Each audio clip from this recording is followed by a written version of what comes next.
Hello everyone, my name is Adrian. I got to show you this awesome trick that I just discovered recently. This is my second year doing it, and I want you to know about it as well, especially if you love growing onions. All right guys, so look, we planted these onions by seed, okay, in the fall.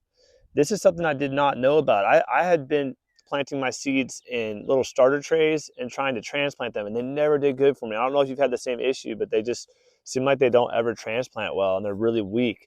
But when you plant them, when you direct sow them like this in the fall, I mean, they get really strong. Look at how tough these guys are. And so what I do is I seed them really thick like this, okay, very generously. All right, so yeah, when you go to pull them out, like I want to leave some in this garden bed. So I'm going to, like for example, I've got one here I'm going to leave, right? Well, let's say the next batch I'm going to leave one here. That gives me about 4 inches between those two onions. So in between, I can go ahead and pull these out. And so pull those off and let me look at this. Guys, I can tell you from experience, these do far greater than the ones that you buy at feed stores. All right, so now we're gonna take these onions and we're gonna go plant them in another spot in the garden. Hey, I wanted to give a shout out to Uncle Jerry for getting me these portable mics so I can put them on my shirt. I know I've had issues with the sound before, and hey, let me know in the comments if the sound quality is better or not. Give me a thumbs up or something, okay? All right, so guys, we just made a full-length video recently of planting carrots. So our carrots are right here, and carrots are a great companion plant for onions and vice versa. So we're gonna plant our onions about maybe 10, 12 inches away from there, right down this side over here. And we're just gonna make a little small trench, just like this. All right, we're gonna plant these 4 inches apart or so.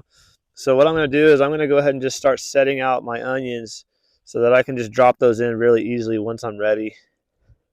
I get excited about this because this is really the best way, in my opinion, to grow these onions. But we're just gonna bury these in. They don't have to be, we're burying them like probably about halfway up the bulb, just so that they can get established, okay? Because if you put them too shallow, the wind will knock them over really quick. Before we water these in, I'm gonna go ahead and come through. We're gonna cut these like this. What this does is it will allow the onions to focus more on root development as they're getting established here since I transplanted them. So we're just gonna take those tops down like that. All right, now I'm gonna put a little bit of fresh compost just as a mulch for these little guys. I'm gonna water those in real quick just in case, just to give them a, we don't need to do much because they're gonna get rain here soon.